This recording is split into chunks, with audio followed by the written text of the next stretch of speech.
Well, we've been hearing a lot about fake news that's pushing an agenda, but what about fake data? Now, I am talking about government-funded research on your dime to the tune of about $7 billion a year. There are actually taxpayer-funded scientists faking the data, and the feds say they don't really want to speculate about how many of those are fraudulent.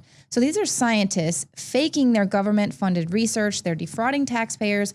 And this, of course, is drastically increasing in number. The National Science Foundation funds research projects to the tune of about $7 billion a year in taxpayer funds.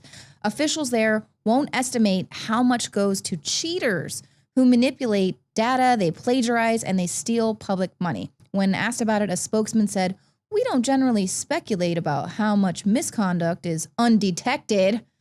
So just in the last 2 years, they've closed 74 investigations catching researchers plagiarizing, manipulating data, stealing, wasting government money, committing other fraud. They use it for expenses to pay their cell phone bill or to pay for their apartment.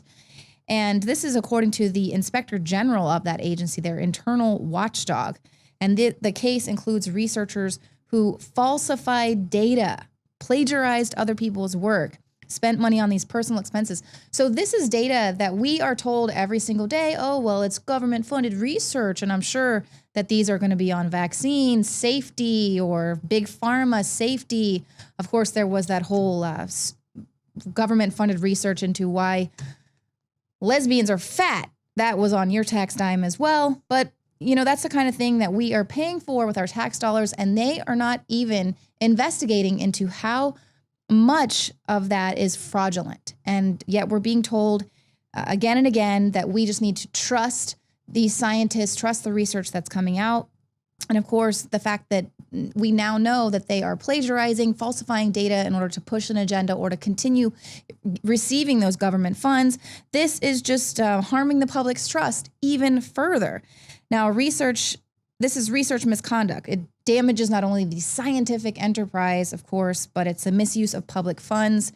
Despite the fact that they know that a lot of this is going on, researchers can typically start collecting funds again after just a few years after they've gotten caught defrauding taxpayers. So this is absolutely crazy. And this is where you see the government bloat. So they have zero accountability. It's not their money. And they don't know how much research has actually been falsified to further an agenda, which means we could still be dealing with fake data that is out there. And, you know, they might not know because the Inspector General says that they don't really like to speculate because, of course, if we can't trust the data, then we can't go ahead and get those carbon taxes on, falsified data. They don't want you to know that we don't necessarily need to trust everything the government says. Now, getting back to the fake news, the media, of course, was putting out this big story that at CPAC, numerous journalists actually were talking about President Trump's supporters were seen waving Russian flags before his CPAC speech, completely omitting the fact that the entire incident was a stunt pulled by an anti-Trump leftist group. Snapchat's Peter Hamby tweeted out, it received over 9,000 retweets at the time of print, that the crowd was waving these flags, look exactly like the Russian flag. Staffers quickly came around to confiscate them. James O'Keefe tweeted back, hey, this was Ryan Clayton from Bob Creamer's group, Americans Take Action. He was forcibly removed. You edited that part out. Americans Take Action is a far-left organization who openly, their stated mission is to have Trump impeached. So the mainstream media, AOL, Yahoo News, all these other organizations that were there completely omit the fact that this was a stunt by leftists. They just put it out there as Trump supporters are just willingly waving these Russian flags. I mean, it's ridiculous. So this could possibly be why we are seeing now CNN, New York Times, Politico, the Los Angeles Times, BuzzFeed being excluded from a press briefing. Now, this one is less formal than the televised Q&A session in the White House briefing room. But the pool will usually include one representative from a television network and one print outlet.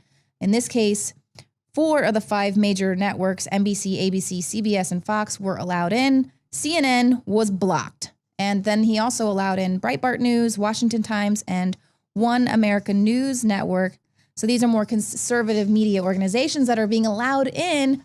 And CNN and New York Times, they protested this decision, and this is unacceptable development by the Trump White House. Apparently, this is how they retaliate when you report facts they don't like, also known as very fake news. And so, of course, they're very upset because they can't get in and be the first ones to spin a story wildly out of control.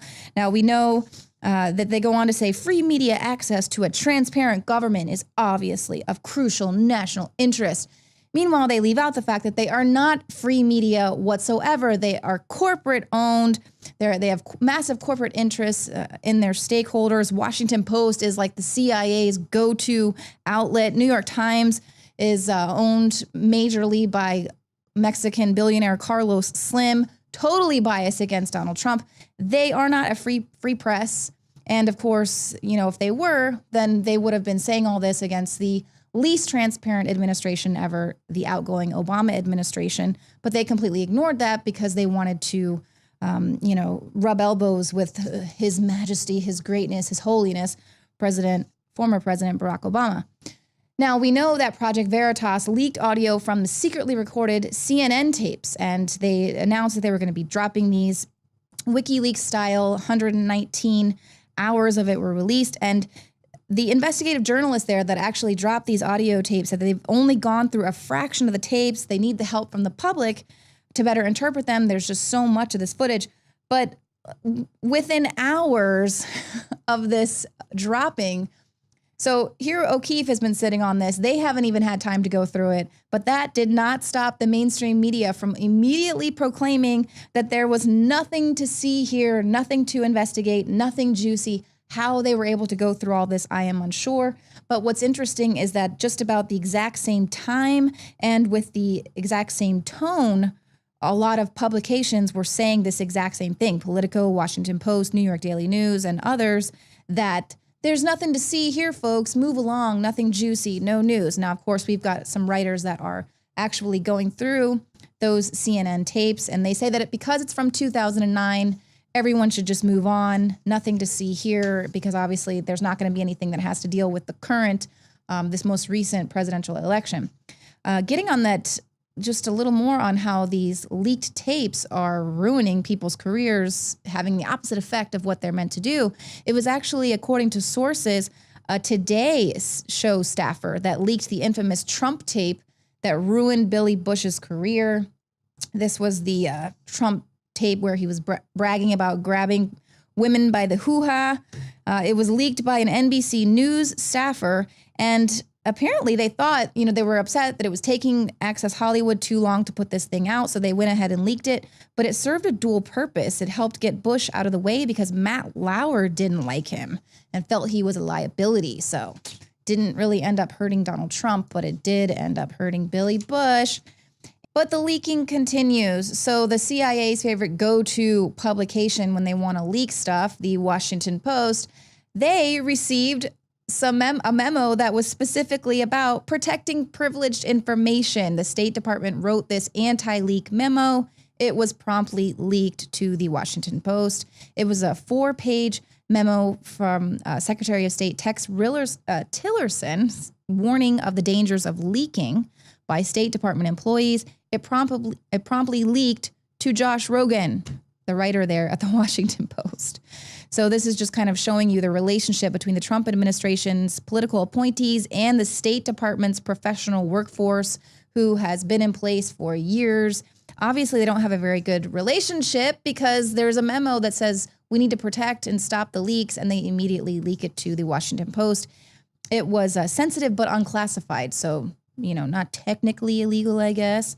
But, they wonder why they're having such an issue. The State Department's already excluding detailed readouts of meetings with foreign officials. They've shortened the list of officials who are allowed inside the 9:15 senior staff meeting, and they have face-to-face conversations rather than email anything, because look at what President Trump is dealing with in his administration. He is dealing with rogue employees who want to see him fall. And, I'm going to skip ahead a couple articles here because I want to get to not only is the Trump administration having to deal with a lot of rogue employees that have been there since Obama, and they wanted to see that super progressive agenda being pushed. And not only is he dealing with a communist and Antifa groups and these little fascist groups that are constantly SJWs protesting him. Now Donald Trump and his supporters are having to deal with witches. That is right. Tonight at the stroke of midnight, witches around the globe are going to cast a spell on President Trump and his supporters. This was actually real news. Now, I took the one off the Daily Mail because they always have a funny take on it and they usually put pictures. But I mean, even if you just Google witches or witches and Trump, everyone reported on this story today and gave the spell. The spell is included in all the ingredients all the little wannabe witches need to cast a spell on Donald Trump. This is absolutely insane. So I'm wondering, now the spell is basically a binding spell. So they just want to stop Trump and his supporters from doing anything bad or saying anything mean or harming anyone, which, you know what? I'm okay with it. Sure, I don't want anyone to harm anyone, but why don't you cast the same binding spell on your little crazy SJW Antifa freaks who are ruining people's towns and punching women? They're the ones that need to be bound. But hopefully with this, after the witches have their fun, they can sit back, chill a little bit, and let Donald Trump do his job and run this country.